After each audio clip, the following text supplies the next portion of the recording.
Hola, bienvenidos a Escucha Podcast. Yo soy Álvaro López y entrevisto a todos los seres humanos que han tenido el valor de escucharse y que con su historia pueden inspirarte a maximizar el potencial que hay dentro de ti.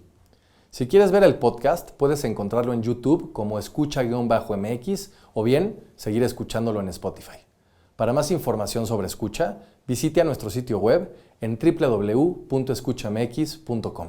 Hoy entrevisté a Alex Sintek. Alex es un músico y productor mexicano que ha impactado al mundo con su música. Con más de 8 discos y decenas de colaboraciones, Alex ha compartido escenario con Kylie Minogue, Miguel Bosé, Juan Gabriel, Alejandro Sanz, Ana Torroja, entre otros. Nominado en los premios Grammy Latinos, Grammys, Billboard Latino y otorgado un premio Ariel por la Academia Cinematográfica Mexicana a la mejor música de película, Sintek sigue vigente después de 30 años de carrera. Alex es miembro del Consejo Directivo de la Sociedad de Autores y Compositores de México y es un melómano desde temprana edad. En esta ocasión, Alex y yo platicamos de los orígenes por su amor a la música, sus inicios como actor, su proyecto de la banda Alex Sintek y la Gente Normal, así como la importancia de la familia, el momento en que su vida dio un cambio 180 grados gracias a una canción y la diferencia de componer para un álbum y componer para sus seres queridos. Si quieres conocer a Alex desde su lado más íntimo y humano, no te pierdas esta plática anecdótica, transparente e inspiradora. De igual forma, encuéntralo en sus redes sociales como Sintek Oficial en Instagram y @AlexSintek_Ofi en X. Y yo me fui en picada cuando saqué el Bienvenido a la Vida en 1995 porque íbamos muy bien. Más fuerte de lo que pensaba, sí, había sido un super hit, El Camino, Mis Impulsos sobre Ti, super hits. Y de pronto hago este disco conceptual inspirado en Monty Python, en el sentido de la vida, repitiendo lo mismo que dije hace rato, y se va para abajo mi carrera. Cuando yo vi que el disco vendió 5 copias, que fue un fracaso total y la disquera pretendía darme la carta de retiro, primero me quería morir, me quería aventar por la ventana, me quería suicidar, cabrón. O sea, lo digo en sentido figurado, ¿no? No en un sentido real. Pero estaba yo muy deprimido, muy deprimido. Y de pronto me dice el presidente de la compañía, te voy a dar la última oportunidad, pero me tienes que dar un disco comercial, güey. Y ese disco medio que salió mejor, pero se fue yendo para abajo. Y de pronto me hablan de la disquera, ya no te queremos aquí, ven por tu carta de retiro. Se va a acabar Alex Sintek y la Gente Normal. No hay más para ustedes. Este podcast es presentado por OTV. En OTV Productions se especializan en transformar ideas en videos corporativos, publicitarios y comerciales de alta calidad. Su enfoque está en crear estrategias audiovisuales que capturen la verdadera esencia de cada empresa. Y lo mejor de todo, están tan seguros de la calidad de su trabajo que garantizan al 100% la satisfacción del cliente. Si el video no resulta ser como lo imaginaste, te devuelven tu dinero sin preguntas ni trucos. Si necesitas cualquier contenido audiovisual para tu empresa, contáctalos en www.otv.com.mx. Este podcast es presentado por Público. Público es una compañía mexicana con 7 años en el mercado que se dedica a operar y desarrollar espacios de trabajo en la Ciudad de México. Si estás interesado en tener las mejores oficinas para tu equipo en términos de espacio, diseño y tecnología, visita publi.co.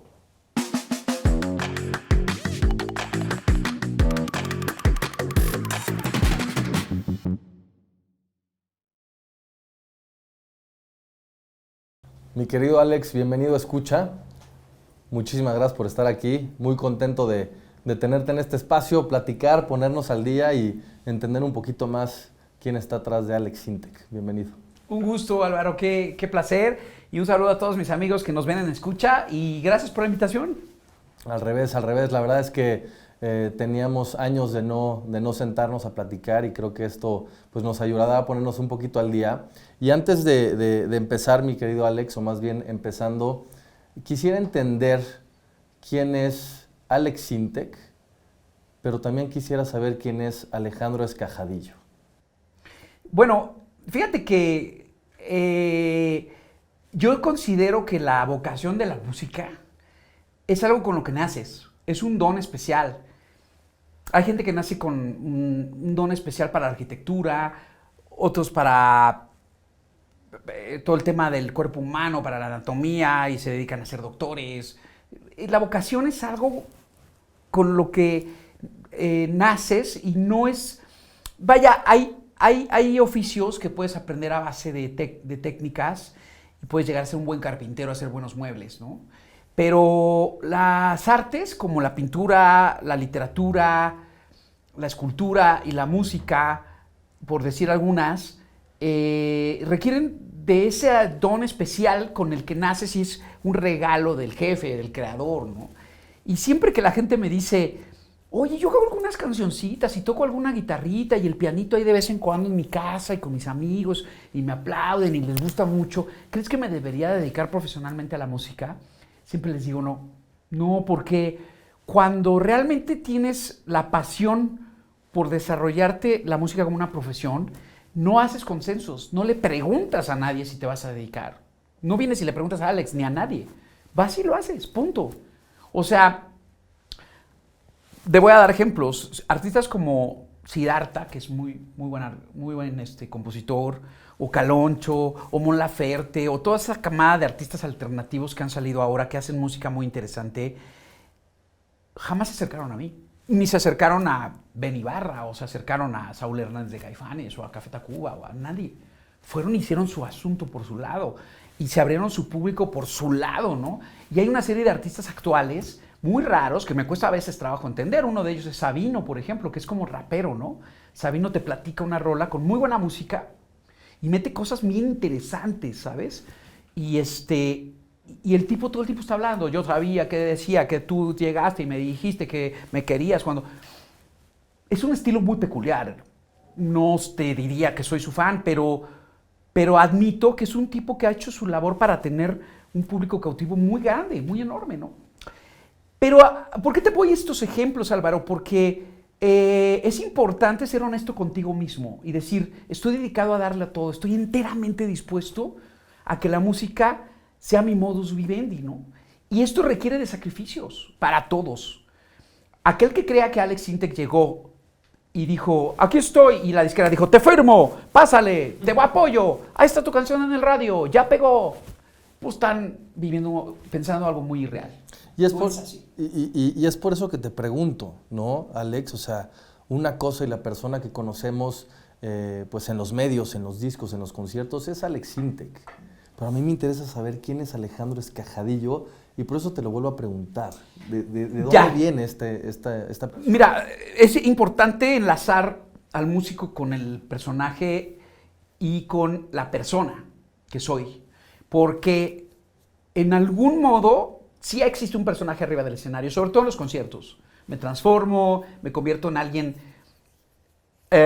digamos, muy lúdico, porque soy bastante humorista, sarcástico. ¿Y sabes por qué? Porque mis ídolos son así. David Byrne de los Talking Heads es así. Thomas Dolby es así. Elvis Costello es así. Toda la gente que me gusta y que me llama la atención. El mismo Elton John es así. Hasta Billy Joel es un poco así, ¿sabes? Manzanero era así. Tú ibas a ver a Manzanero un concierto de un piano y el tipo contaba unos chistes que te morías de la risa. Siempre he sido un tipo que me gusta el humor, ¿no? O sea, siempre estoy bromeando mucho, aunque ahorita me notes un poco serio, pero yo me acuerdo cuando convivimos tú y yo con tu banda que tenías vinilo, donde tocabas, las bromas y los chistes nunca faltaban, ¿no? Porque para mí el ambiente en el estar entre mis amigos, tanto en una reunión con amigos como trabajando con mis compañeros músicos, el humor no se puede perder. El día que ya no sonríes en tu trabajo, estás jodido. El día que tu trabajo es de angustia, es de estar como todo el tiempo presionado o estresado, ya no me empieza a gustar el asunto. Incluso he dejado proyectos por eso, de que el proyecto se vuelve muy estresante, muy complicado y tiro la toalla. Digo, yo no quiero hacer esto. Tiene que haber gozo de por medio. Siempre fue un niño alegre, siempre fue un niño vacilador, imitaba a todos los profesores en la escuela. Con mis hermanos, el que contara el chiste más chistoso en la mesa, éramos 5 en total, sí. 4 hombres y una mujer, y siempre estábamos bromeando y nos fascinaban los programas de comedia. Veíamos desde Chespirito, que lo amaba, hasta La Carabina Ambrosio, No Empujen. Amaban los programas de comedia. Tú luego hiciste comedia. Yo hice comedia en Chiquilladas. Empezaste, ¿no? Comedia en Chiquilladas. Y me sigue gustando mucho. O sea, hay un disco mío muy mencionado por parte de los melómanos, que se llama Bienvenido a la Vida, sí, que lo consideran como mi obra maestra, a pesar de que fue el disco menos famoso y menos exitoso a nivel popular. Que eso es curioso, ¿sabes? Está inspirado en una película de comedia inglesa de los Monty Python que se llama El sentido de la vida. Y cuando yo vi El sentido de la vida, me marcó tanto esa película, que es burlarse absolutamente de toda la parte social, sí, así como de la semilla social. Y a mí eso me gustaba mucho. De hecho, mi sueño sigue siendo, Álvaro, hacer una autobiografía de Alex Sintek desde que nazco hasta que me muero. Bueno, no, con la muerte no, porque quién sabe, o podría ser, no sé, porque no me la tomaría en serio. O sea, sería una autobiografía de humor, donde de repente esté hablando yo con Michelle Rockin en La gente normal y atrás veas a Alfredo Adame golpeándose con un tipo, ¿sabes? O sea, ese sería mi sueño, hacer una película con ese sentido del humor, donde Alex Sintek nace en un hospital y trae su barbita o su piochita, como era yo antes, sí, y con su tecladito y sus lentes, ¿no? Y lo entrega así el doctor al bebé, ¿no? Saliendo de su mamá. Y le dices, niño o niña, es un Sintek, ¿no? Como si fuera una especie. Como si fuera una especie. Nueva. Todo ese tipo de sentido del humor va mucho conmigo. Ahora, tuve una fase difícil. Lo he dicho en muchas entrevistas, lo he mencionado varias veces. No fue fácil porque mi papá era un tipo muy disfuncional y mi familia era muy disfuncional, ¿no? Melómanos. Muy melómanos, se oía mucha música en mi casa, pero nadie se dedicó a la música. Soy un caso único. No tengo tíos, no tengo primos, no tengo familia cercana a mí que se hayan dedicado ni siquiera al entretenimiento. Lo más cercano es mi cuñada, la hermana de mi esposa, que es conductora de televisión y de radio y ha sido muy destacada, ¿no? Y alguna vez estuvo en el grupo Garibaldi bailando, pero pues la verdad es que es más actriz que cantante, eso es una realidad. ¿Y cómo llegas, Alex? Porque, o sea, tú empiezas en los comerciales, sabemos ahí la historia del chocolate abuelita, luego pasas a Chiquilladas, evidentemente a hacer como esta parte de humor que empieza en ti desde muy temprana edad, pero luego brincas, ¿no? Y empiezas a tomar responsabilidades en un estudio de grabación donde pues aprendías de los diferentes aparatos preguntando como asistente, ¿no? ¿Cómo empieza la decisión de un niño, ¿no? Ibas en preparatoria, me parece, de brincar de lo que estás haciendo en televisión a trabajar en un estudio de grabación? Es importante darte cuenta que siempre fui músico, no actor. La gente dice, ¿cómo brincaste de actor a músico? No pasó eso. Siempre fui músico y el destino me obligó a ser actor porque un compañero de escuela, su mamá trabajaba en el medio de los comerciales de televisión. Empecé haciendo comerciales. Correcto. Era el nieto de Sara García en Chocolate Abuelita. Eso es algo que lo recuerdo como entre sueños porque tenía yo como 6, 7 años de edad. Hice comerciales de unos pescados que se llamaban PPPs, muy famosos de la época. Un chocolate que se llamaba Crackle, también salía en esos. Salía en comerciales de sabritones, de fritos, de cosas, de botanas, de juguetes como Scalectric, Exing West, Kool-Aid. Hice comerciales del sobrecito de sabores. Hice muchos comerciales de niño. Y después, en uno de esos, un tipo se fijó en mí para un programa de televisión previo a Chiquilladas, que era de puros niños, y después se formó Chiquilladas. Y el destino me fue llevando, y siempre fui un tipo muy afortunado. Un día, en una entrega de premios, di la vuelta en un pasillo y me encontré con Cantinflas. Venía yo con mi mamá. Y me puse a platicar con Cantinflas y me tomé una foto con él. Y tengo una foto preciosa donde estoy abrazando a Cantinflas. Luego me pasó lo mismo con Cepillín, me pasó lo mismo con el Chavo del Ocho. Tengo fotos con el Chavo del Ocho, con Chespirito y Florinda Mesa. Tengo fotos con Cepillín, con Jorge Arbizu, el Tata, con la Carolina Ambrosio, con Alejandro Suárez, con Chabelo, con personajes tras personajes tras personajes que iba yo conociendo, con Talina Fernández, con Jacobo Saludowski, con Lolita Cortés, con Lolita Ayala. Debes de tener un buen álbum ahí con gente representativa. A Lolita Cortés hizo una, que muchos lo conocen por la Academia, en TV Azteca, hice un programa de televisión de niños con ella. El gran productor de teatro, Gerardo Quirós, con el que estoy haciendo ahora conferencias, estamos dando conferencias, él de teatro y yo de música. Lo conocí en un comercial de bombonetes cuando teníamos 9, 10 años de edad. Andrea Legarreta hizo un comercial con ella y con su hermano de muy niños. Los Timbiriches, los Parchís, los conocí de niños, fueron a un programa de Chiquilladas. siempre el estar conviviendo con tantos personajes me llevaba algo de cada quien. Si no su energía, o sea, si no un conocimiento, una energía, ¿sabes? Una energía artística. Yo siento que me formé a base de eso, de intuición y energías. Nunca estudié música. La gente cree que soy de conservatorio y de la Nacional. No. ¿Al revés? No, al revés, Álvaro, tú lo sabes. Yo me hice a botonazos. Porque cuando salgo de Chiquilladas, toco las puertas en las disqueras y en todos lados para entrar al mundo de la música, que era mi vocación, y me mandan a cagar. O sea, me dicen, ¿sabes qué? Tú eres comediante, güey. Sácate de aquí, vete a contar chistes con Chiqui Drácula y Chiquilladas. Y yo decía, pero soy músico. Ah, tú eres Televiso, vete de aquí. Los rockeros me rechazaban en esa época, ¿no? Decían, tú, vete de acá, Televiso, vámonos, Televiso. Y entonces empecé de asistente en un estudio de grabación en Satélite, en Ciudad Satélite. Y yo vivía en Ciudad Universitaria, por la UNAM. Entonces, los traslados hasta una montaña de arriba de Lomas Verdes, en San Mateo, eran brutales. O sea, tomaba cualquier cantidad de transporte público para llegar y luego tenía que caminar todo el cerro cuesta arriba para llegar hasta el estudio a trabajar. ¿Qué era lo que realmente era mucho esfuerzo? Mi Alex, ¿qué era lo que te llamaba la atención de la música? Entiendo que desde muy temprana edad estuviste con diferentes personalidades que te dieron esta energía o esta curiosidad del mundo artístico, pero lo que decías al principio, ¿no?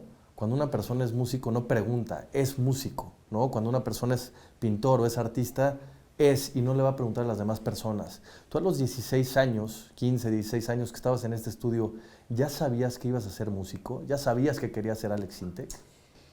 Fíjate que ahí vino el amor pasional. Siempre amé la música. Yo estaba con mis audífonos, mis cascos, como le dicen los españoles, y mi tornamesa oyendo discos de Tchaikovsky, de Mozart, de Deodato, de Bob James, de Claire Fisher, de pianistas de jazz, de Elton John también, de infinidad de músicos que me fascinaban. Me gustaba mucho el jazz y escuchaba mucho jazz de niño. Que si Chuck Mangione, que si George Benson, que si Spyro Gyra, y por otro lado mis hermanos me ponían rock progresivo, me ponían a Led Zeppelin, me ponían a Pink Floyd, me ponían a los Beatles, me ponían a Rolling Stones. Entonces mi enganche cultural musical era muy amplio. Mi papá me ponía a Glenn Miller, las grandes bandas, me ponía a Benny Goodman, me ponía a Pérez Prado, me fascinaba Pérez Prado, era mi máximo. Después a través de Odisea Burbujas conocí a Esquivel, Juan García Esquivel, que fue un genio del sonido, que creó los primeros sonidos estéreo, y era mexicano y vivía en Estados Unidos, pero un tipo visionario brutal, que como otros, así como Gael García o Diego Luna, ellos en la actuación, o Iñárritu y Del Toro en su momento, en el cine, estos cuates en su momento fueron visionarios en Estados Unidos y llegaron muy lejos, ¿no? O sea, dentro de lo que hacían. Historias, yo participé en el documental de ese tipo, Juan García Esquivel, porque muy pocos lo conocen. Y tiene él creó el lounge music, él creó toda esa onda que se puso de moda en los 2000 que se llamaba como música lounge. Sí. Él era uno de esos, ¿no? Y de los pioneros. Entonces, te digo todo esto porque yo les digo mucho a los chavos que se preparen. O sea, que un chavo de la época actual que crea que va a ser un músico muy bien preparado porque escucha la música actual, únicamente lo que está trending topic en una plataforma como Spotify, está loco. Así no se va a aprender música. Tienes que ir a las raíces. Tienes que aprender de dónde viene todo. De dónde viene el rock, de dónde viene el blues, de dónde viene el jazz, de dónde viene el ranchero, de dónde viene el mariachi, de dónde viene el guapango, de dónde vienen los corridos norteños. Antes de que existiera Peso Pluma y todo lo que hay ahora, yo escuchaba a los Tigres del Norte, ¿no? Escuchaba verdaderamente gente de los corridos norteños que me ponían mis amigos de Monterrey, ¿no? O de Mexicali, de Reynosa. Pero a lo que voy con todo esto, Álvaro, es que mi amor por la música se desbordaba. Mi vida era música. Comía con música, dormía con música, me levantaba con música. Todo el tiempo traía mi Walkman. Después pasé al compact disc y traía mi compact disc. No paré de oír música jamás. Hoy día hago mis playlists de Spotify. Y tengo playlists de música clásica, de jazz, de música de relajación. Tengo uno que es de puros artistas actuales en español que se llama Gigantes de Alex Sintek. Poca gente me sigue, pero sí tengo algunos seguidores que escuchan mi curaduría de música. Tengo que mencionarte que es muy triste porque la gente debería dejarse llevar por lo que recomienda alguien como yo, que sé mucho de música, no alguien que sabe mucho de trending topic y de followers y de likes. Eso es un engaño, eso no es cierto. La verdadera buena música viene desde las raíces, desde abajo. La música de Disney, la música de Chespirito, de Cepillín, de Chabelo. Tu raíz, Alex, viene de una guitarra de Michoacán, de Paracho, Michoacán. Sí, claro. O sea... Háblanos un poquito de esta raíz cuando pues, tu papá te da esa guitarra. Simpática, sí, porque tenía yo 6 años de edad. 5 o 6 años de edad. Y pasamos por Michoacán. Nos invitó un amigo que tenía su rancho de aguacates en Morelia. Y de repente... pasamos por Paracho y veo las guitarras y me enloquecí. Y vi una muy bonita que era como color moradito. Y le dije a mi papá, me gusta esa guitarra, se ve diferente. A mí siempre me ha gustado lo diferente, Álvaro. No sé qué pasa. O sea, ¿ves mi chaleco? Es diferente. ¿Ves mis lentes? Son diferentes. Mira mis zapatos. Son diferentes. Me gusta lo que no se parece al patrón común de todo el mundo. Me gusta ser yo. La gente se enoja mucho en redes sociales conmigo porque quieren que siga el patrón de todo el mundo y soy siempre diferente. Por eso no me gusta la música que escucha todo el mundo. Siempre oigo música diferente. Es como lógico, ¿no? Agarré esa guitarra de Paracho y empecé a sacarle acordes. Totalmente de oído. Sin que nadie me enseñara nada, decía, pues esto suena bonito. Yo no sabía que era un re. Esto suena bien, no sabía que era un la. Y luego lo mismo me pasó con el piano. Como a los 8 o 9 años de edad, en casa de una tía, tenía piano, empecé a tocarlo. ¿Tú sabes quién es Jorge Mondragón? No. Ahí tengo una historia. Jorge Mondragón, actualmente, él empezó como manager de Caifanes. Así se hizo muy famoso. Luego se hizo disquero. Fue mi label manager en mi disquera. Me manejó algún tiempo. Y luego se convirtió en promotor, representante de artistas. Y él maneja a Gael García, a Diego Luna, a esta Claudia Talancón, a gente de ese nivel, ¿no? No, te podría hablar de muchos actores importantes que están con él. Jorge, su papá era actor del cine mexicano de la época de oro. Y yo hice un programa de televisión con él por azares del destino que era para televisión de gobierno, donde él era mi maestro y yo era su alumno en el programa y yo era de los estelares. Y un día mi mamá le dijo, don Jorge, no va a poder llegar por Alex al llamado. Yo tenía como 9, 10 años de edad. Pero si puedes, llévatelo a tu casa y yo lo vaya a recoger ahí. Él vivía ahí por la colonia Narvarte, junto al bar de Pericos, ¿no? Que era muy famoso en la colonia Narvarte. En esa casa donde vivía Jorge, su papá me dejó en su casa y yo me quedé ahí solito y tenía un órgano electrónico. Entonces prendí el órgano y me puse a tocar y a sacar baterías y sonidos y me enloquecí. Dije, ¿qué es esto? Nunca había tocado un órgano electrónico. Entonces llegó Jorge con sus amigos. Yo tendría como 11, 12 años de edad o más chiquito y ellos eran adolescentes, 15, 16 años. Y les di mucha risa. Mira, está el de Chiquilladas, decían. Está el de Chiquilladas haciendo música en tu órgano. Qué loco, cabrón, ¿no? Y yo seguía tocando y ellos ni me pelaban, se subieron a hacer sus cosas. Pero Jorge se acuerda de haberme visto y yo me acuerdo de haberlo visto a él. Ahora somos amigos. Estamos en un medio muy similar, ¿no? Aunque el medio de la actuación está como punto y aparte y yo en el de la música. Y ahí descubrí que la electrónica me fascinaba. Entonces, cuando yo salgo de Chiquilladas y en lo que estoy buscando ese estudio de grabación, trabajé como atendiente de una tienda de órganos que se llamaba Organorama, que estaba en Miguel Ángel de Quevedo y Universidad. Y ahí llegaban los clientes y no me pagaban sueldo. Yo no recibía ningún centavo y me explotaban a los 12, 13 años. Hoy la ley no lo permitiría, ¿eh? Pero en aquella época, estoy hablando de los 80s, trabajaba y les enseñaba los órganos con mucha pasión a la clientela. Mira, puedes hacer un violín, y acá puedes hacer una trompeta, y acá puedes hacer el bajo y la batería. Y todos enloquecían y se compraban sus órganos por mí. Entonces el dueño estaba feliz, porque además me veían y decían, es el de Chiquilladas, y me está vendiendo un órgano. Y tiene la pasión de querer tener un órgano. ¿Ahí ya tenías tu primer piano o no hemos llegado a esa parte de la historia? No tenía. Era el sin teclados. En esa época un amigo de la secundaria me empezó a decir, tú siempre pides prestados los teclados, porque llegaba a casa de amigos, préstame tu piano, préstame tu órgano, déjame tocar. Tú eres el sin teclados, siempre los pides prestado. Y me empezaron a decir de broma el sin teclados y de repente se abrevió a Sintec. Y en mi casa ya me decían el Sintec. Sintecito, ven para acá. Estaba yo chavito, cara. Entonces siempre fui el Sintec. Y curiosamente cuando yo entré a trabajar al estudio de grabación, allí tenían toda la colección de revistas Keyboard y Musician, que eran muy famosas de Estados Unidos, con toda la tecnología de la música. Y de repente salió un software que se llamaba Sintec, pero se escribía diferente. Y lo vi y dije, yo me voy a llamar Alex Sintec, a la fregada. Pero me gustaba mucho el grupo Kraftwerk, que hace música electrónica, alemanes. Alemanes, sí. Hacían el tecnopop, lo crearon ellos. Music, non-stop, techno. Abrieron en el Foro Sol hace muchos años a...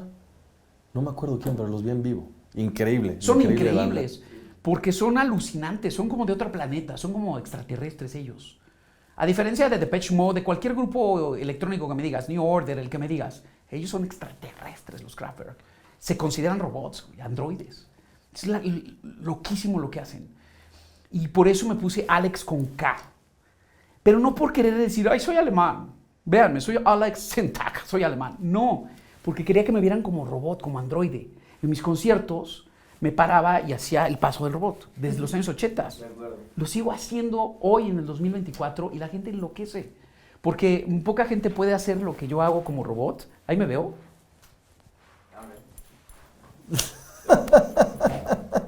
¿Sabes? Y levanto la taza y me muevo como robot. Hacía reír a mis amigos de la escuela con el paso del robot, desde niño. Yo empecé a imitar a unos mimos que veía en Canal 5. Mientras veía las caricaturas, salían unos mimos y hacían de robots. Y ahí es donde yo me fijaba y decía, quiero hacerle como esos. Y entonces, como la televisión era muy repetitiva cuando yo era niño, te repetían los mismos programas y repetían los mismos spots todo el tiempo. Veía muchas veces a los mimos. Entonces los imitaba y solito aprendí a ser como robot. Nadie me enseñó a ser como robot. Oye, Alex... Yo me hice solo, cabrón. Y entonces, haciéndote todo, ¿cómo pasa, digo, para entender un poco la cronología, un niño que tiene su guitarra, que de pronto empieza a trabajar como asistente en un estudio de grabación, pero luego empieza a producir a diferentes artistas de la época? Este brinco... Fue una escalera. ¿Qué pasa en estos años? Mira, un día llegó una computadora al estudio, Atari, y me dice el dueño, ayúdame a buscar un programador. Yo sé programar, le digo, yo estudié en un curso de programación. ¿En serio? Pues úsala, tú vas a ser el programador. Era mentira. Jamás en mi vida había usado una computadora. Incluso usaba disquetes de este pelo, que eran disquetes de 5 puntos no sé qué, floppy disk se llamaban. Y eran como aguaditos. Ni siquiera eran los duros de Verbatim que vendieron después. Sí. Entonces yo veía la Atari y decía, ¿qué pedo con esta cosa, cabrón? Y empecé a botonearla y la hija del dueño del estudio pues me tiraba a los perros, como que yo le gustaba mucho. A mí no me atraía mucho ella, pero me caía bien. Y sabía inglés perfecto porque ella había vivido en Estados Unidos. Entonces le dije, Helga, ven para acá. Ayúdame a leer los instructivos, por favor. Y entonces ella se ponía a traducirme. Y yo leía y veía y botoneaba, güey. Y a botonazos. Tanto una computadora como un sintetizador. Y ahora esto se llama MIDI. MIDI era Musical Instrument Digital Interface. ¿Qué es eso, cabrón? Pues resulta que son cables que conectas entre los sintetizadores y la computadora para que se comuniquen todos y puedan sonar todos al mismo tiempo. Entonces empecé a entender una secuenciación de teclados y los conectaba todos, los interconectaba yo mismo y a través de la computadora iba manipulándolos y hacía el bajo en este teclado, el piano en este otro, los violines en este otro. Y luego salió el multitimbral y entonces en un mismo teclado podías tener 7 o 8 sonidos diferentes. Las campanas, las trompetas, el piano, el bajo, la batería. Y fueron cada vez mejorando las posibilidades en los sintetizadores. Aquí es importante mencionarte, el dueño de ese estudio se dedicaba a importar aparatos que no se conseguían fácilmente en México porque el arancel de impuestos no lo permitía. Yeah. Entonces no había las marcas. Si tú ibas a una tienda de música, no existía Roland, no existía Oberheim, no existía Kurzweil, no existía Emulator, no existía Mirage, no había ninguna de esas marcas en las tiendas. No podías conseguir esos sintes. Solamente traían Korg, que era la única marca que la permitían. Y una que se llamaba Farfisa, que eran como órganos que los usaban los gruperos, tipo los Bookies, los Temerarios, pero era un sonido no muy modernista, era como un poco más, digamos, populachero. Por eso lo ocupaban mucho estos cuates. Perdón, y entonces empecé a entender la estructura de la tecnología y me tocó una época preciosa porque fue cuando la tecnología iba avanzando poco a poco. De pronto sale la computadora Macintosh de Apple y empecé a ocupar esa computadora y ya para entonces me empecé a hacer famoso como programador, me empezaba a hablar los productores de Timbiriche, Estando en el estudio. Sí, Kiko Campos y Fernando Riva, el maestro Magallanes, el maestro Arturo Castro, eran productores de la época, uno que se llamaba Lalo Casanova, en fin, había montones de gente, ¿no? Y me empezaban a llamar para programarles, y en uno de esos estudios me puse a tocar en el piano una canción. Entra Sasha con Kiko Campos, que era su productor, y se me quedan viendo y escuchando, y termino, me dicen, ¿y esa canción de quién es? Es mía. Está buenísima. ¿Se la darías a Sasha? Sí.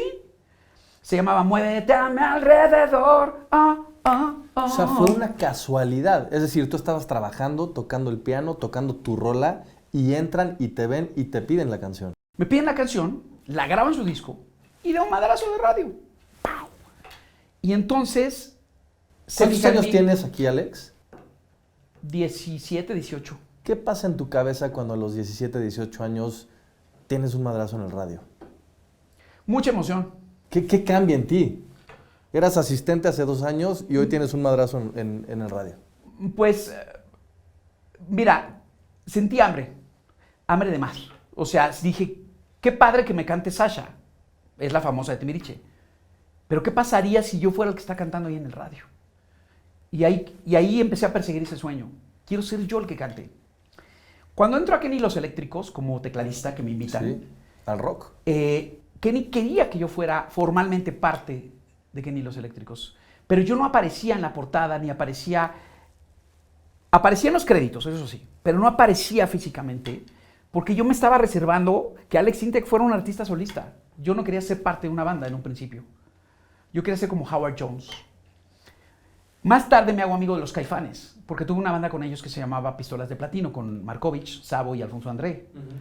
Esa banda no prosperó, no pasó nada, por muchos azares del destino, más que nada destino, y Saúl termina convirtiendo Las Insólitas Imágenes de Aurora en Caifanes.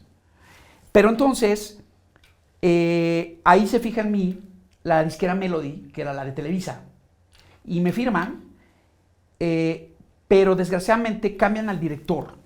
Y el nuevo director que entra me dice, yo no me interesa tu música electrónica ni el rock. Yo no creo en el rock.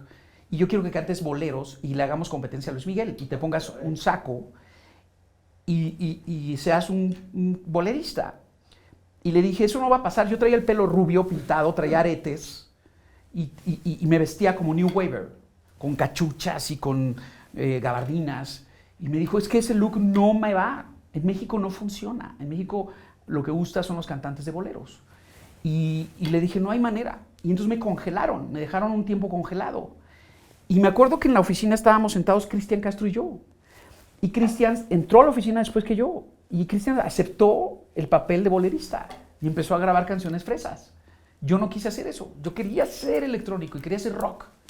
Quería ser parte del mundo del rock mexicano. En esa época seguí tocando con Kenny Los Eléctricos y también le compuse muchas canciones a artistas famosos, a Mijares, a Pandora, a Timbiriche, hasta que llegó a mis manos, el primer grupo de rap en español que existió. Ha habido mucha polémica porque yo dije que soy pionero de los primeros raps en español y soy pionero del primer grupo exitoso de rap. Y ahí es donde declino a las opiniones de muchos DJs que dicen, no, Alex Sintek no fue el primer rapero.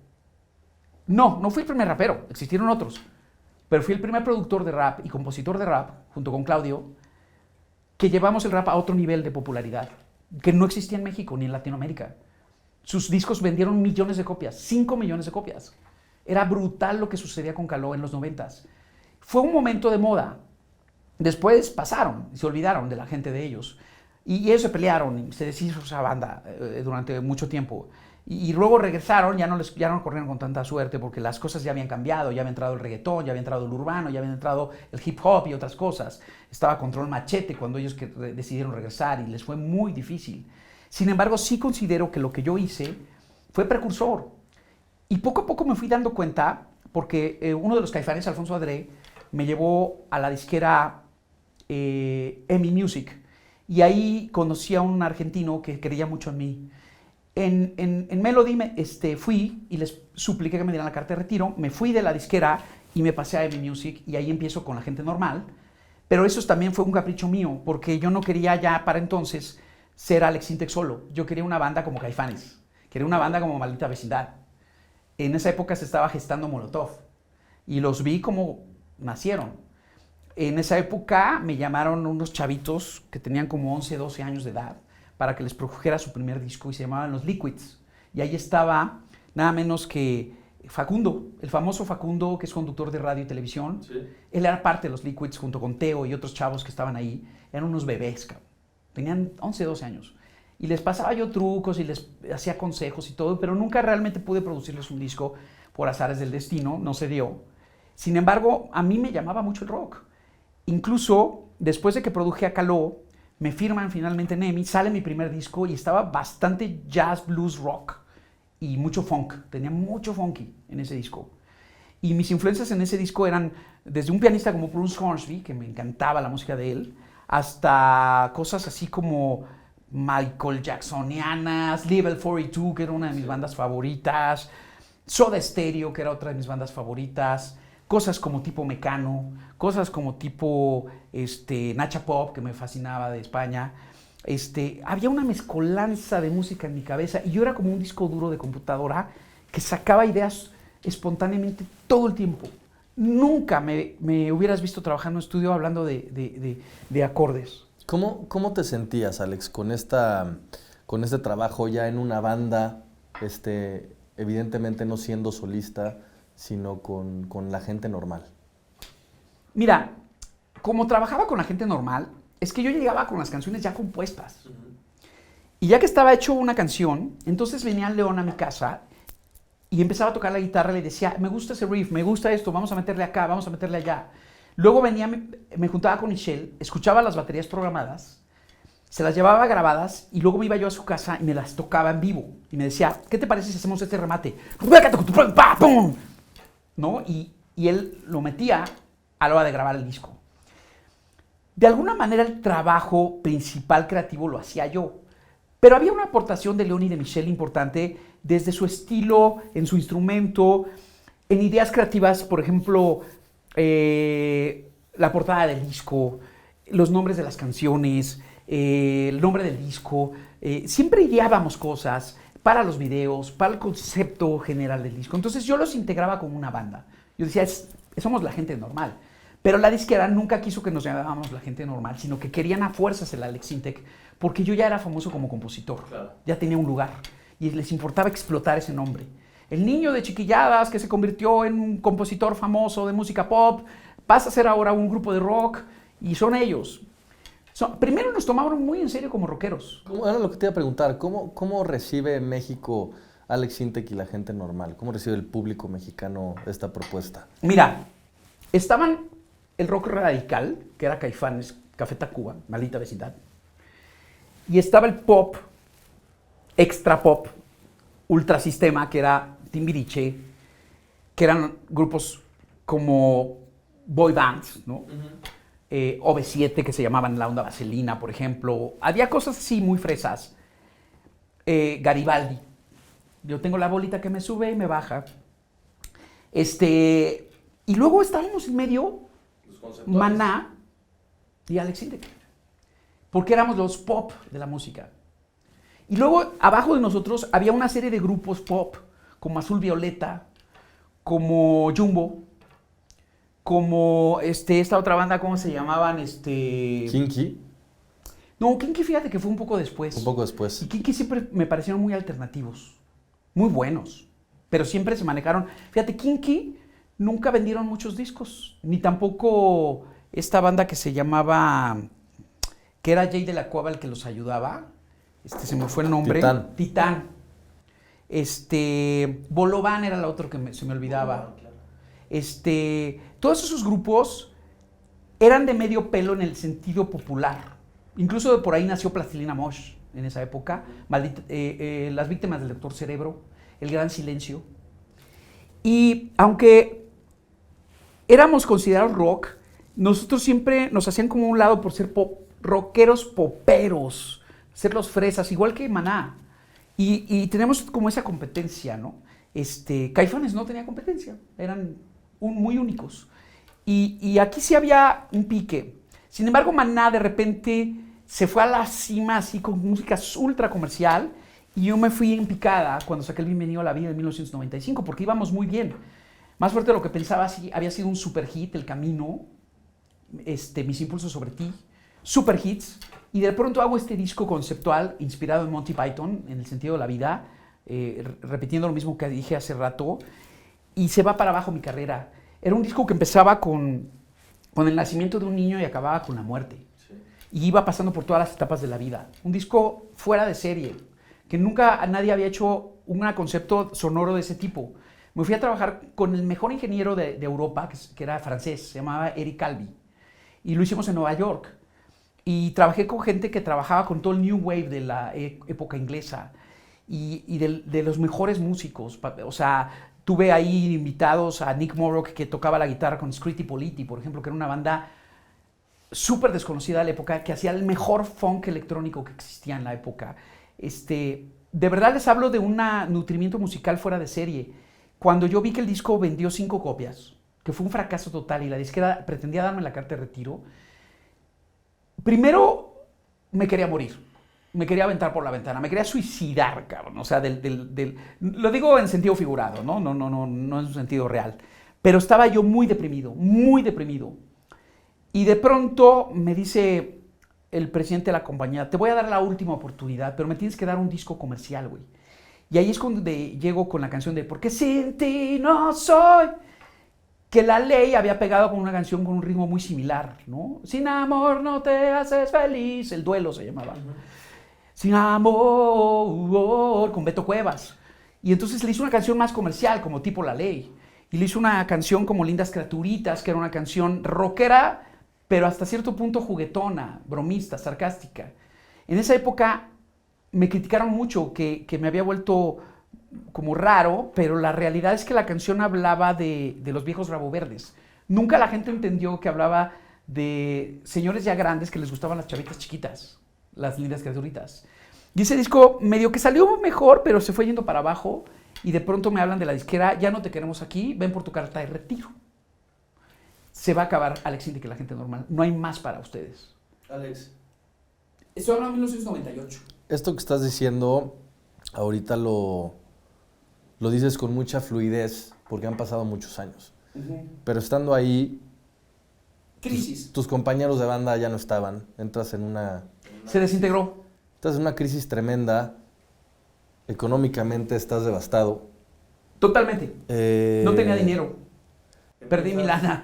Empiezas con temas de alcohol también. Bebía mucho en esa época, me enfiestaba mucho. Se pusieron de moda las fiestas privadas en casas. Sí. Llegabas, pagabas un dinero y te metías. Y en una casa privada, en una fiesta. Y se bebía mucho alcohol, ¿no? Había barra libre. Y llegaba muy tarde a mi casa. Traía mucha fiesta. ¿Qué pasa en ti en estos momentos? Es decir, empiezas a tener, ¿no? Y hablo contigo como esta montaña rusa, porque empezaron a pegar los discos, Alex Intec y la gente normal, todo está increíble, empieza a haber un declive, empieza a haber, no sé si llamarle, creo que es una palabra delicada. ¿Decadencia? Pero no, más bien como un tema de decir, híjole, a lo mejor el camino no es tan sencillo como creí, ¿no? Estoy joven, con sueños y... Les voy a decir algo clave. Me están dando una carta de retiro, estás solo. Pero hay una palabra clave, Álvaro. Ya había pasado por ahí. No era la primera vez. Cuando salí de Chiquilladas, era un niño de 13, 14 años. Y me crecía el castigo. La gente me veía en la calle y me decía, tú eras el de Chiquilladas, eras muy famoso. Sí, pero ya no eres nadie, ¿verdad? Ya no sirves. Ya no la haces, me decían. Esa era la palabra, ya no la haces. Y me quedaba pensando y decía, ¿por qué no la voy a hacer? Y decían mis adentros, tengo que hacerla, ¿no? Pero ¿dónde está esta convicción, Alex? Porque es muy fácil decir, ¿cómo que no la voy a hacer? Claro que la voy a hacer, ¿no? Y me dices, ya había pasado por ahí. Sí, pero cuando estás ahí, cuando no tienes dinero, habías invertido toda tu lana en un tema inmobiliario, no tenías lana. Tienes una carta de la disquera que te está pidiendo una carta de retiro. Tus compañeros de banda se van. Tu novia en esa época... Me dijo, ya no quiero andar contigo. Por la inestabilidad que estás pasando. Exacto. Alex, ¿de dónde te agarras? Es que ahí te va. Yo crecí en un ambiente muy disfuncional, en una familia muy bullying, porque mis hermanos eran mayores que yo. Todos eran mayores. Mi hermana y mis 3 hermanos. No dije, me doy por vencido y tiré la toalla. Ese es el punto. Nunca tiré la toalla. ¿Sabes qué hice en el momento que estaba en crisis mi banda? Vivir de los comerciales. Hice la música de Pancho Pantera durante 10 años de mi vida. Y no me arrepiento. Hice música para Domino's Pizza, hice música para McDonald's, para Banamex, para bebidas alcohólicas, para todo tipo de productos. Y lo que me pagaban los jingles, de eso pagaba mi renta, para comer, para vivir. Pero hay algo más, hay una fuerza. Esto lo entiendo desde una parte que tienes que sobrevivir. Estás en estado de sobrevivencia y evidentemente haces la música para sobrevivir, pero esta fuerza interior, ¿hacia dónde va Alex? Es que hay un destino, Álvaro, y eso es lo importante. Cuando yo estaba a punto de decidir irme a Estados Unidos porque un amigo que tenía un estudio en Los Ángeles me estaba invitando a trabajar con él, en ese momento ya estaba casi haciendo mis maletas. Veía perdido el panorama para mí en México. Pensaba que nunca iba a poder hacerle la competencia a un Enrique Iglesias o a una Paulina Rubio o a una Thalía. Decía, ¿cómo voy a competir contra estos monstruos del entretenimiento? Un Ricky Martin, olvídalo. Y por otro lado, los rockeros me seguían rechazando. Vaya, había mucha marginación. No es que me rechazaran, pero vivir de tocar en Rocotitlán o en el Rockstock o en el Rock Garage o en el High Tower, no era vivir. Te pagaban 200 pesos. No podías comer de eso. Comía de los jingles. Esa es la verdad. No podía vivir de rock. Lo veía muy difícil. Y en ese momento me habla Toño Serrano, que era director de telenovelas y de teatro en México, pero nunca había hecho cine. Jamás había hecho cine Toño. Y me dice, voy a hacer mi ópera prima. Es mi primera película. ¿Me harías la música? Y dije, pues déjame ver de qué se trata. Entonces me mandó el guión. Luego vi un primer corte de la película que no estaba terminado, pero me gustó mucho. Estamos hablando del score de la película, ¿correcto? El score, la música instrumental. Y yo siempre había dicho, ¿qué se sentirá ser como John Williams? ¿Qué se sentirá ser como Danny Elfman? ¿Qué se sentirá ser como Angelo Badalamenti o como estos músicos que hacen música para cine? Hans Zimmer, ¿no? Hans Zimmer, correcto. Y de pronto empiezo a trabajar toda la música instrumental con mis teclados para la película. Cabe mencionar, hoy día es muy fácil hacer música contra imagen. Subes la imagen a la computadora, se amarra el software con la computadora y te pones a trabajar y se acabó. Correcto. No existía eso en esa época. Entonces yo le puse una cosa que se llamaba SEMTI, que era un código, en un canal de la VHS, el audio en el otro canal, o sea, el write era el código, el otro canal al izquierdo era el sonido de los actores en la película. Y ese código lo mandaba a la computadora y amarraba a mi computadora con ese código. Y entonces yo disparaba la computadora y luego disparaba la escena y luego la computadora con botonazo y me ponía a tocar encima de la escena. Cuando llegué al estudio era una locura porque le dije al ingeniero de la película, Jaime Bash, que ganó el Oscar por la película esta de Sound of Metal, no sé si se acuerdan. Jaime Bash en Los Churubusco me dice, Alex, traes demasiados efectos. ¿Qué te parece si mejor corremos todos tus sintetizadores en vivo durante las escenas y así lo mezclo? Entonces, nunca grabamos a cinta los teclados de la película. Todos se quedaron en la secuencia de mi computadora. Los tocaban en vivo y le metía el sonido a la película en vivo. O sea, es una cosa muy loca que ahora ya no se hace así, pero lo teníamos que hacer porque no había el audio digital que hay ahora, entonces no podíamos meter muchos sonidos en una misma escena. Y de pronto me dice el director, Toño, ¿y si me haces una canción así, más con letra y voz, como más comercial, para una escena que tengo donde los novios empiezan a acordarse de su romance y de su relación? Hollywood. Como muy Hollywood. Órale. Y me pongo a trabajar el primer demo de Sexo, Pudor y Lágrimas. Y me acuerdo que me dice el director, me gusta la música africana, ¿has escuchado a Tanita Tikaram y lo que hace Real World con Peter Gabriel? Le dije, es increíble, cabrón. Toda la música del África, de las tribus, es impresionante, cabrón. Con esta cosa como rústica, ¿no? Dice, y si de repente le metes algo así, déjame probar. Y empecé, ¿Esto significa algo? No, es una, para serte sincero, fue un himno borracho, güey, que se me ocurrió a las 3 de la mañana con unos tequilas encima. Mira. Y con un micrófono de $300, baratísimo. En ese micrófono se metía el perro de la vecina, había ruido, estaba mal grabada la voz. Cuando yo llego al estudio de grabación a querer grabar la voz ya formalmente, como bien grabada y limpia, nunca logramos que sonara como sonaba en mi demo. Y acabamos sacando el sonido completo en estéreo de la... Ese que escuchamos en la canción es el sonido original del demo grabado con ruidos y mal grabado con un micrófono barato en mi casa. Es espectacular, pero tenía una magia. Había una magia ahí. Había un grito desesperado. Eso, la impronta que traías tú de este momento. Necesito sobrevivir de la música. Yo no puedo vivir de otra cosa.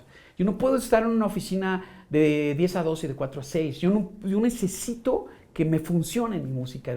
Lo imploraba, me hincaba, le rogaba a Dios, ayúdame, por favor, cabrón, ¿no? Y cuando escribí la canción, la letra, fue un grito de ayuda a mi pareja. Compréndeme. Todavía no encuentro lo que en mí sería normal para darte mucho más y entregarme por completo. Y dije, bueno, sexo, poder y lágrimas me da igual. O sea, lo que quiero es regresar contigo. De acuerdo. No importa en qué etapas de nuestra relación o en qué momentos de nuestra relación, era a lo que me refería. Esta es una canción para Karen. Es una canción para Karen. Y cuando yo se la pongo a Karen, y yo siempre lo digo, el éxito que tuvo esa película y mi canción me cambió la vida, en todos sentidos, sobre todo económicamente, ¿eh? Me fui para arriba. Pero me cambió mi vida por completo porque me casé con ella. Y le prometí no volver a beber nunca más. Me dijo, si te quieres casar conmigo, párale a la fiesta, porque te veo mal. Mi papá sufrió de alcoholismo. 2 de mis hermanos sufrían de alcoholismo. Mi papá murió alcohólico. Y lo he comentado en entrevistas. Era un hombre brillante y lo adoro. Y fue un gran papá. Y siempre me estimuló. Y siempre me dijo, tú la vas a hacer, mijito. Y tú eres muy bueno en la música. Pero era un Dr. Jekyll y Mr. Hyde. Es la vida del alcohólico. Yo tengo una canción muy fuerte que se llama Historias de Danzón y de Arrabal. Una de mis favoritas, por cierto. Y la gente la ve como una canción como de cine mexicano, porque sale Julio Bracho, y sale Roberto Sosa, y sale Susana Zabaleta, y varios actores importantes. Sale Joe Stone, la cantante inglesa, en ese video. Aparece en un cameo que hizo, porque llegó a México Joe Stone, y los de la disquera le llevaron a verme, que estaba yo grabando, y le dije, ¿eres Joe Stone? ¿Quieres salir? Me dijo, sí. Y se paró en la cámara enfrente y le dije al director, graba lo que se te ocurra. Sí, pero graba. Media hora con ella, porque ya se va, güey. Sale Joe Stone y aventamos unas cartas, así como del tarot. Entonces, ¿qué pasa con Historias de Danzón y de Arrabal?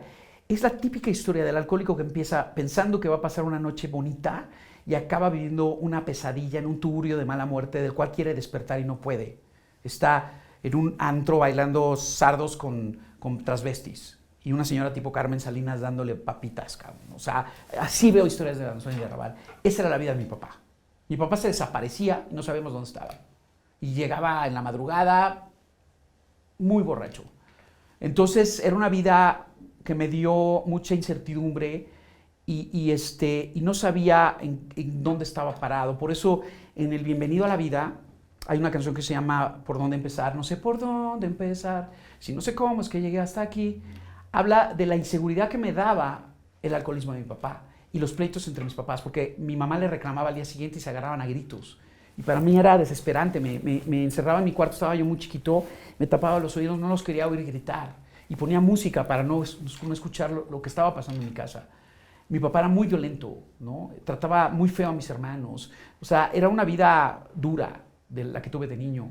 Entonces, un día un amigo me dijo, tú naciste el día del Arcángel San Miguel, es el 29 de septiembre.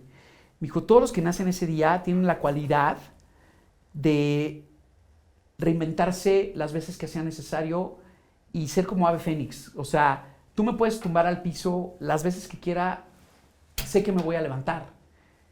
Y te lo digo porque pasé una crisis muy dura en el 2018, estamos hablando más cerquita. y tuve un mal manager que no me manejó bien, me peleé con mis ex-managers, me peleé con la disquera, volví a quedarme igual. O sea, después de Sexo, Pudor y Lágrimas, todo fue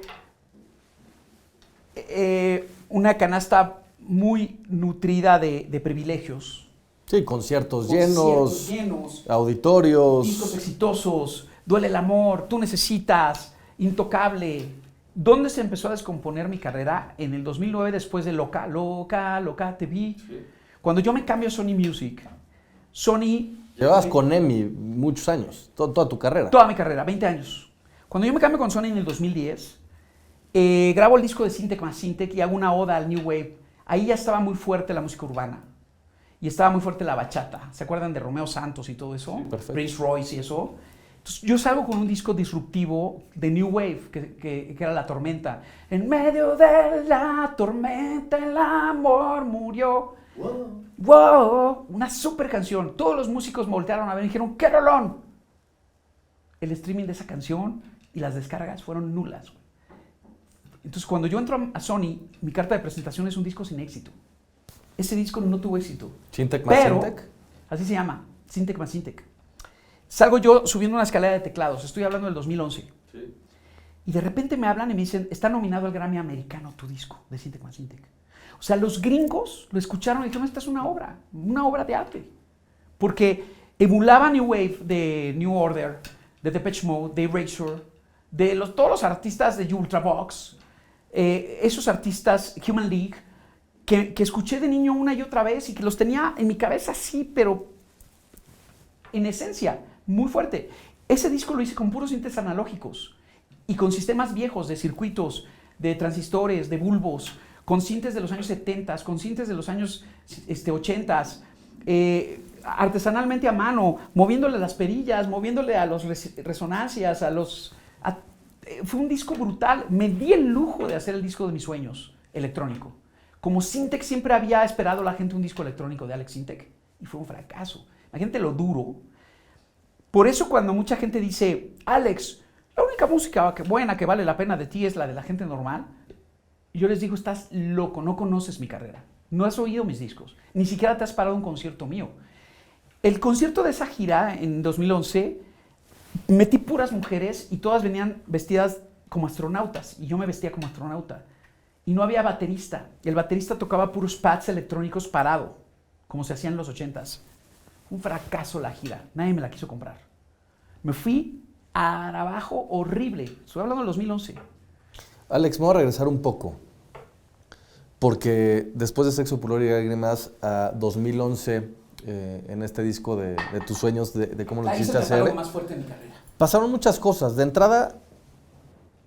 Básicamente pasaron 3 discos súper exitosos. Por eso, pero ¿qué pasa? ¿Por qué dejas el alcohol? Tú eres una persona que siempre ha sido autodidacta, que trabaja solo componiendo, que trabaja solo produciendo para sí mismo y que empieza a experimentar, ¿correcto? Pero en esta promesa con Karen, dejas de tomar. Y ahorita nos acabas de platicar que Sexo, Pudor y Lágrimas sale o empiezan estos como cantos borrachos. Lo más hermoso que me dio Sexo, Pudor y Lágrimas fueron este matrimonio con 2 hijos preciosos. Mi hija tiene 18, mi hijo 14, y tengo 23 años de casado y tengo un matrimonio funcional hermoso, Álvaro. Es lo más grande, es mi tesoro más grande que ningún Grammy, que ningún Billboard, que ningún premio de rock en instrumento que me hayan dado. Mi familia es lo máximo que tengo. ¿Cómo cambió tu manera, Alex, de componer o de acercarte a la música sin este recurso? Fíjate, yo siempre estaba tratando de ser un dios oculto como Saúl Hernández de Caifanes. Y en Michel Rochin, el gran arquitecto, me empujaba mucho hacia allá. Es que tenemos que ser serios, tenemos que ser como YouTube, tenemos que ser ídolos del rock. Y le dije, es que no puedo, cabrón. Es que yo no soy ese. Yo soy muy simpático. Yo me identifico más con Phil Collins, me identifico más con Paul McCartney, con güeyes lúdicos, bromistas, que ven la vida desde otro punto de vista, que no son contestatarios necesariamente, ¿sabes? Que no se quejan de nada. Fíjate, yo te aseguro, Álvaro, que una de las cosas que le pisa los callos a los rockeros en México y a los izquierdosos, por llamarlo así, es que Alex Syntec nunca ha sido contestatario contra el sistema, contra Televisa, contra el gobierno, contra las quejas que tiene la gente. Y eso les duele mucho. Por eso no me ven como músico. Dicen, este es televiso, este es creado. Los que piensan así. Porque hay una gran banda de gente que sí cree en mí. Como tú. Como gente que yo conozco que son profesionistas. La mayoría son profesionistas, doctores, abogados, licenciados. Tú mismo eres un curador de arte, tienes una galería increíble. Gente con cultura. La gente que tiene cultura en nuestro país cree en mi talento. La gente que no tiene cultura en nuestro país me desecha. Y son muchos. Son muchos los que me quieren desechar, pero no lo han logrado. En el 2011 me fui para abajo otra vez y renací. Volví a levantarme del piso. Cuando hice Romántico Desliz, una de las cosas que me salvó fue un dueto que hice con Cristian Castro y una gira que hice con Cristian Castro. Un dueto que hice con Ángeles Azules de una cumbia. Y grabé en cumbia Sexo por Lágrimas. A mucha gente le pareció una infamia, les pareció un sacrilegio. A mí me pareció que era mucho mejor grabar con cumbieros mexicanos que irme a hacer reggaetón con los puertorriqueños o los colombianos. Nunca lo haría, porque yo creo en mi país. Siempre he trabajado con músicos mexicanos en estudios mexicanos y siempre le pago sueldo y le doy trabajo a gente mexicana, porque creo en mi país, porque quiero que los recursos y el dinero que yo genero pague impuestos mexicanos, pague sueldos mexicanos, pague seguro social mexicano. Soy muy pro México, te lo juro. Y cuando hice historias de danzón y de arrabal, y cuando he hecho canciones con un sentido más de folclore, como la de Cantinflas, que también me llevé todos los premios de cine. Sí. Ríete de amor hasta que mueras. El maestro Armando Manzanero dijo que era mi obra más grande. La hice más o menos en el 2016, por ahí, 2017. Y la película fue un fracaso, no tuvo mayor pena ni gloria. Y solamente recibió premios por la música. Es lo único que premiaron de la película. Lo cual me enorgullece porque hice bien mi trabajo. Yo hice lo que me pidieron. Yo hice una muy buena canción. Desgraciadamente, para entonces yo ya estaba con problemas en Sony Music. Y no me quisieron apoyar ese tema. No salió al radio, no tuvo difusión y muy poca gente lo conoce. Volví a levantarme de abajo. Mira, Alex, hay premios externos que te puede dar pues, la academia, ¿no? Las instituciones que se dedican a calificar muchas veces qué está bien o qué está mal, o si una música es digna de un premio o no. Pero también hay premios internos. Y quiero hablar un poquito del premio interno, porque durante muchos años estuviste componiendo para personas, para la gente, para tus conceptos creativos y todo lo que traías dentro de ti. Pero lo dijiste ahorita, lo mejor que me dejó al hacer esa canción fue una esposa y una familia hermosa y 2 hijos increíbles. ¿Y sabes qué? No te contesté tu pregunta, ¿por qué dejé el alcohol? Y te la contesto. Tuve que ser honesto conmigo mismo. Las posibilidades de que mi vida se fuera al fracaso, si yo seguía teniendo vicios, yo fumaba mucho. Y el alcohol estaba muy ligado al cigarro. Estaba perdiendo la voz. No podía cantar. Cantaba y tosía. En los conciertos. Y eso fue una tragedia para mí. Fue trágico. Dije, no puede ser que te quedes sin voz, güey. No puede ser que no puedas cantar, que no puedas seguir componiendo. A veces, en lugar de comprar una canción, me ponía muy borracho. Entonces, entendí el mensaje de mi esposa y me junté con un amigo actor fantástico que me pasó su mensaje y me dijo, güey, si no eres honesto contigo mismo y te preguntas qué va a pasar contigo más adelante si sigues bebiendo, vas a tronar, güey. O sea, te va a ir muy mal. Y dije, no quiero eso para mi vida. Necesito salvar mi carrera, necesito autorrescatarme. Y ahí es donde dejo el alcohol y mi esposa se enferma de cáncer. Y me dediqué en cuerpo y alma, cerré el estudio de grabación. Esto fue más o menos en el año 2006, después de aquel exitoso disco de Duele el Amor con Ana Torroja. Claro. Te soñé, a veces fui un boom ese disco. Y luego se enferma mi esposa de cáncer y yo sentí que se me moría. Y fue un momento muy difícil para mí. Y otra vez tuve que cerrar el estudio, dejar de dar conciertos y parar por completo mi carrera para dedicarme a ella y a cuidarla, a bañarla, a darle de comer. Y ahí entendí el verdadero sentido de una pareja. De que si le iba a demostrar mi amor a mi esposa, no era con chocolates y no era con flores. Mucho menos era bebiendo en una cantina con mis amigos borrachos. ¡Ah! Pobre de mí, se está muriendo mi esposa. ¿Qué es lo que hubiera hecho si yo hubiera seguido bebiendo? Pero le paré y mi vida fue diferente, fue constructiva, fue propositiva. Dejé de ser un foco de infección para ser un foco de sanación y empezar por ejemplo, en la época en que yo bebía, todos mis músicos y todo mi staff de ingenieros de audio eran muy borrachos. Acabábamos el concierto, nos íbamos todos a beber, nos íbamos a antros, nos poníamos borrachos. Hoy día te puedo decir que tengo una de las bandas más sanas que puedes ver. Todos comemos orgánico, hacemos ejercicio, no tomamos, no fumamos, no tenemos vicios. Me he rodeado porque he atraído a gente sana a mi vida. Mi esposa es una persona muy inteligente y muy sana de mente. Ella es pionera de la comida orgánica y pionera de cosas ecológicas en México. Y yo le ayudé, yo le metí mucha inversión a sus productos. ¿Ecoboutique? Ecoboutique y Good Lucas se llaman los productos de superfoods. Moringa, matcha, maca, todo ese tipo de cosas que tomas que son complementos alimenticios. Y entonces mi vida llegó a un punto en el que dije, si tú no te das amor a ti, Alex, si no te cuidas, si te duele una muela y no vas al dentista y haces actos de crueldad contigo mismo, vas a fracasar. Pero si tú eres capaz de amarte a ti mismo como eres, fíjate, mucha gente se queja de cambiar mi look. ¿Por qué te pusiste barbas? ¿Por qué tienes ahora pelo? ¿Por qué no eres el de antes con la piochita, cachetoncito, gordito? No, porque yo quería bajar de peso. Porque yo quería bajar de cachete con la barba. Porque me quería ver diferente. Quería un nuevo Alex Sintek, un Alex Sintek renovado. Y un Alex Sintek que se ha opuesto a las modas. He pasado por todas y yo sigo haciendo música Sintek. Gustavo Cerati un día me dijo, nosotros Soda Stereo nunca nos han considerado rockeros en Argentina. De hecho, nos desechan los rockeros. Pero tampoco nos quieren en el pop, porque no somos el grupo Garibaldi. Entonces, ¿qué somos?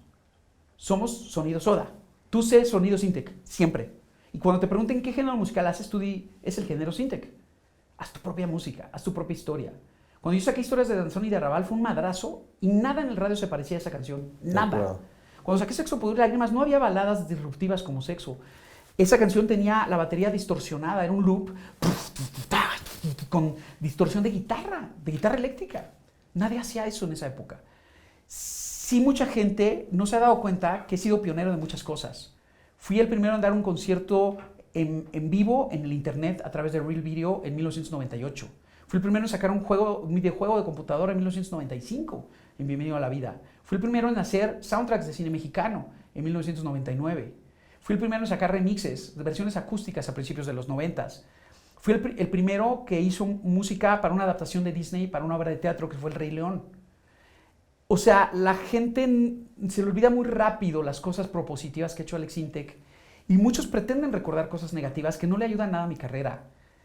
Alex. Tenemos que cambiar como mexicanos. Ese es mi mensaje para los mexicanos. Tenemos que ayudar a México, los mismos mexicanos. Fuiste el primero en componerle una canción a tu hija Natalia. Por ejemplo, tengo canciones bellísimas como Natalia, Amalia, que se la compuse a mi abuela cuando murió. Mi abuelo fue torero, fue peluquero, fue un hombre modesto, pero muy inteligente y muy brillante. Y lo amé con todo mi corazón y a mi abuela también, que ya murió. Esa canción Amalia, Natalia viene en el 2007 en Elección de Vuelo. Y es una de las canciones más bellas de mi carrera y me la piden todos los que su hija se llama Natalia. Es diferente, perdón, la manera de componer cuando estás componiendo una canción para tu disco que para esta personita sí. que nacía. Sí, Álvaro, es una buena pregunta, nunca me la han hecho. ¿Y sabes por qué sí? Es muy diferente que yo retrate una situación de vida. Un tipo borracho, un tipo en crisis existencial, un tipo en crisis de pareja. Pero cuando le escribes a alguien real de tu vida, una niña, una bebé que te cambió la vida. Tú cuando abres Elección de Vuelo, mi disco, porque la gente ya no ve el arte de los discos, porque todo es streaming. Pero antes tú abrías un disco, ya sea el CD o el vinilo, porque tuvo disco de vinilo, lo abrías y era una foto gigantesca, hermosa, de mi estudio de grabación, con todo tirado, cables tirados, teclados tirados, un caos, porque mi vida ha sido un caos. No ha sido algo organizado, donde todo esté puesto en su lugar, donde las cosas se vean muy bonito y limpias. No, es un desmadre. Tú abres esa foto y es un desmadre, así un caos. Y mi hija es el sol, es el cosmos. Está al centro representando el orden de las cosas. Y yo estoy abrazado a ella, viendo unos discos de vinilo. ¿Por qué unos discos de vinilo? Porque ahí nací, escuchando música en una tornamesa. ¿Qué le quise decir a la gente con esa foto? Yo la ideé y se llama sistema solar. Mi hija es un sol y los planetas vuelan a su alrededor. En este caos hay orden. En medio de todos esos sintetizadores y cables tirados hay un orden que está dando vueltas alrededor de mi hija. Soy yo. Es mi esencia. Y mis hijos me cambiaron la vida. Después nace Matías en el 2010. Y Matías es un niño especial. Es un niño lleno de amor. Un día entró al estudio cuando tenía como 5 o 6 años y me dice, papá, ¿qué estás haciendo? Le digo, estoy componiendo una canción. Y se me queda viendo y me dice, ¿te puedo decir algo? Le digo, sí. Cuando yo todavía no nacía, yo era un angelito y vivía allá arriba en el cielo. Y le dije a Dios, quiero un papá diferente, un papá amoroso, un papá que sea juguetón, bromista, que juegue conmigo, que sea el mejor papá del mundo, el más fantástico. Y me lo concedió. Y me abraza, cabrón. Y me solté llorando, Álvaro, llorando así. Dije, es que esto es un premio. Me valen madre los Billboard. Que le den todos a los Malumas y a los Changumas y a quien quieran. No me interesan. Me interesa esto, mi familia. Muchas veces en mi carrera he tenido oportunidades grandiosas de irme a Europa, de irme a Estados Unidos. ¿Sabes quién me dio chamba? Mark Mothersbaugh del grupo Devo. Él hace música para películas de Hollywood. Hace muchísimo. Y me pidió irme a vivir con él a Los Ángeles. Y no fui. Le dije, Mark, me estás ofreciendo un sueño, pero tendría que dejar a Alex Intec de lado. Alex Intec desaparecería, ya no daría conciertos, ni haría shows, ni haría discos, no seguiría en esa lucha. Me descentralizaría de la Latinoamérica. Yo soy Latinoamérica, soy un tipo que me crecí con Colombia, con Venezuela, con Bolivia, con Ecuador, con Chile. Los únicos que no me conocen mucho son los argentinos y los brasileños, pero tengo fans, digamos de nicho, pero sí tengo fans en Brasil y en Argentina.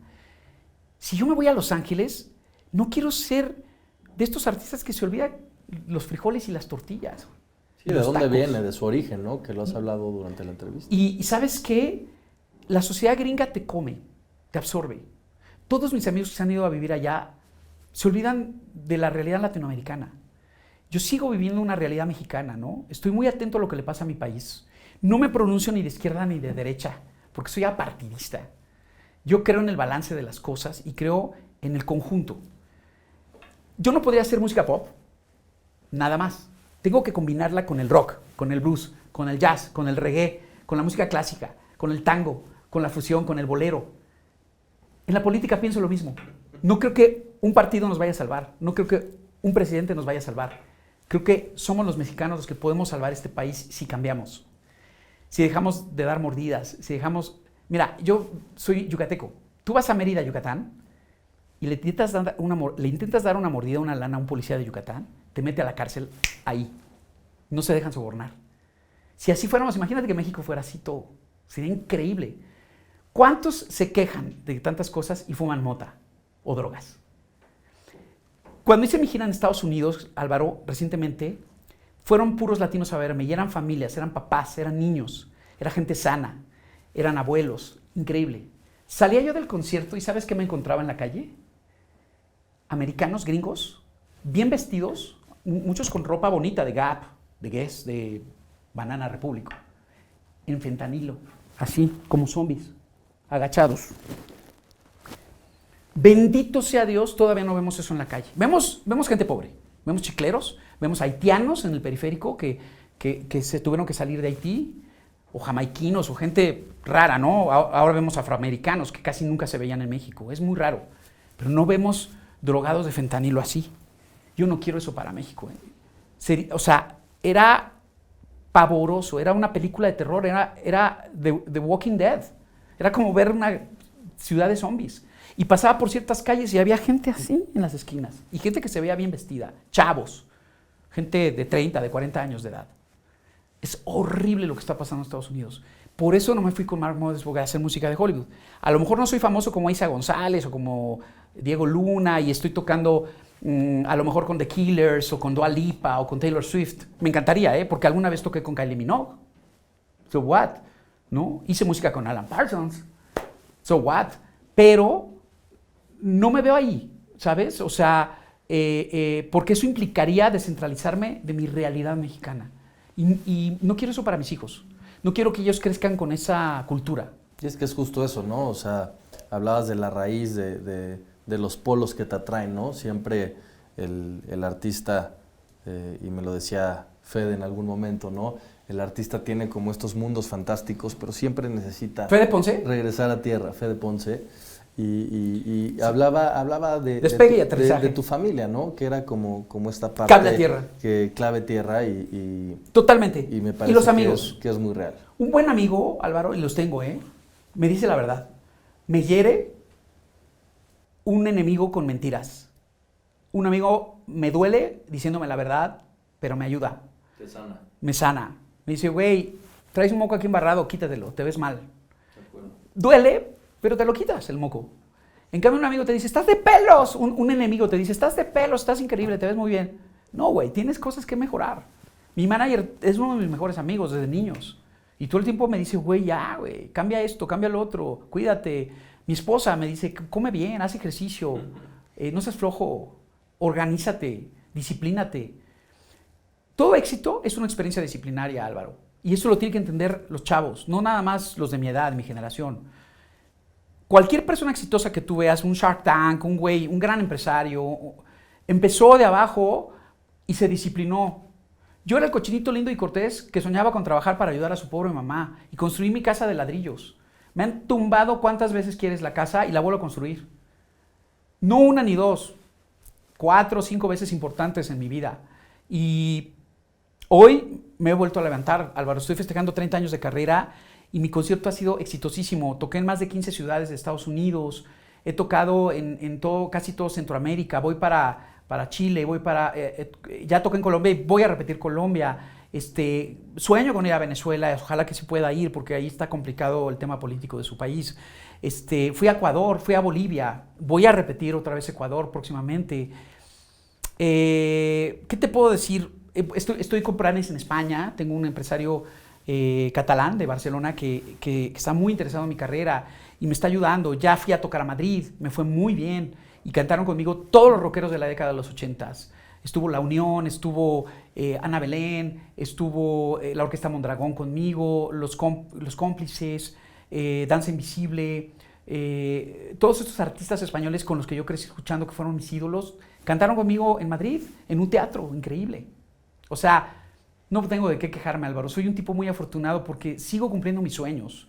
Estoy grabando una película recientemente y es un documental no acerca de Alex Sintek, sino acerca del crecimiento musical de mi época y lo que sucedía alrededor, no solamente por el rock inglés o en inglés que escuchábamos, sino porque mi generación creció sin rock, nos la quitaron el gobierno, lo prohibió en la época de Echeverría y en la época de Avándaro, cuando tocó el Tri y todos los grupos de rock psicodélicos de los 70s.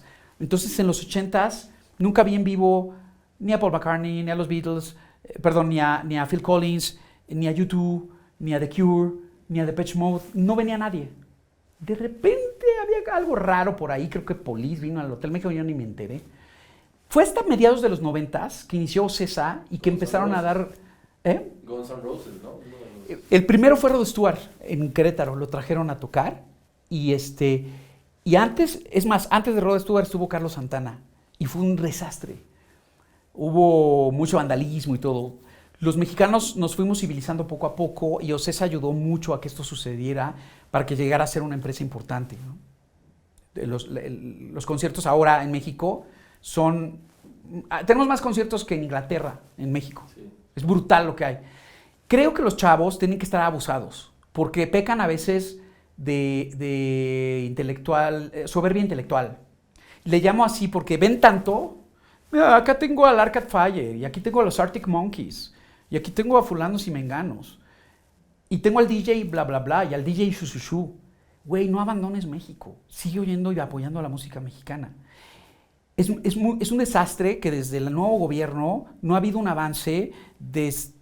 Empezó con Peña Nieto y ahora el nuevo gobierno estuvo peor. La gente mexicana escucha un 90% de música del extranjero, no mexicana, no hecha en México. No de artistas mexicanos. Escuchan colombianos, escuchan puertorriqueños, escuchan gringos, escuchan europeos, pero no mexicanos. Eso es un desastre. Es como si no consumiéramos el producto interno. Pues mira, hay que consumirlo. Yo creo que ahí, Alex, pues es lo que dices, ¿no? Mantenerte fiel a ser tu género Sintek, mantenerte también haciendo música, ¿no? Que eso evidentemente muchos de tus fans te lo agradecemos. Le pido al público de escuchar, Álvaro, los muchos o pocos que nos vean, hagan un ejercicio. Métanse en cuanto acabe esta entrevista al Spotify o al Apple Music. Pónganle follow a Alex Intec o en Amazon, si es que me siguen en Amazon Music. Pónganle follow a Alex Intec. Es la única manera que se van a enterar que estoy sacando nuevas cosas. Llevo más de 20 canciones que he sacado en los últimos 2 años. La gente no se entera. Yo voy por la calle y me dicen, ya no haces música, ¿verdad, Alex? ¿A qué te dedicas ahora? Digo, por Dios, doy conciertos todas las semanas. Saco música todo el tiempo. Lo que pasa es que tú estás en tu mundo encerrado. Necesitas que alguien te recuerde que ahí estoy. Entonces hagan el ejercicio. Nada más pónganle follow. Y sigan la playlist Gigantes de Alex Intec. Trae alguna música mía de la nueva, pero principalmente el 90% es música de artistas latinos que vale la pena escuchar. De acuerdo. La mayoría mexicanos. Artistas buenos como Carranza, como Chesdana, como Danco, como Sophie Mayen, como Pambo, como buenos artistas que están haciendo música interesante, que vale la pena escuchar. Y para cerrar, y por último, esto que te voy a preguntar es muy importante para mí, porque creo que es el impacto que puedes ir dejando de generación en generación, y me encantaría saber cuál es tu superpoder, Alex. ¿Cuál consideras que es tu superpoder y cómo impacta al mundo? Creo que mi superpoder está conformado de mi creatividad, mi voz y mi piano. Esas 3 cosas juntas, no necesito nada más. He dado conciertos así, solito. En Monterrey recientemente no llegó mi banda. El Popocatépetl sacó cenizas, los aviones, el aeropuerto cerrado, no pudieron salir ni mi staff ni mi banda. Estaba yo solito con un técnico, las bocinas conectadas y mi piano. El empresario le dijo a toda la gente del público, ¿cancelamos el concierto y lo posponemos o quieren a Alex Intec ahorita con su piano? Y todos dijeron, Alex. Salí a cantar. Había cerca de 2,000 o 3,000 personas en un club de golf. Me aventé 1 hora y media tocando a puro piano mis canciones. Las coreaban a gritos. Y al final, canté con pistas, las más prendidas como Tú Necesitas, Chicas Cocodrilo, ¿no? De Noche en la Ciudad. Y se pusieron a bailar como locos. Y así me despedí del público. Y fue un super concierto. Pero era yo solo en el escenario, no había nadie más. Mi piano y yo. Lo que me hizo pensar fue que soy un artista que en lo individual soy muy autosuficiente. Con mi catálogo, mis canciones de éxitos y la manera en que comunico al público en un escenario, me basta. Y a mis detractores siempre les diré, y a la gente que no me ha escuchado o que no se ha detenido a escucharme, no me juzgues hasta que vayas a un concierto de Alex Intec y me veas en vivo. Ahí vas a ver de qué estoy hecho, nada más. Por una canción que te pongan, ese no es Alex Intec. Por un comentario que escuchas en una red social, ese no es Alex Intec y menos un chisme. Alex Intec es un güey arriba del escenario haciendo feliz a una persona. A ti, Álvaro, que estás enfrente de mí viéndome. Así, en lo individual. Tal cual. Así lo veo. Alex, gracias querido. por tu apertura, gracias por las historias, gracias por compartirnos un poquito más de quién eres, de dónde vienes. Con mucho gusto. Te quiero mucho, amigo, además. Yo también. Te llevo en el corazón siempre y te deseo siempre lo mejor. Muchas gracias. Igual al público que nos está viendo. Un fuerte abrazo y estamos en comunicación y aquí seguimos. Que viva México, Álvaro. Igual. Gracias. Gracias.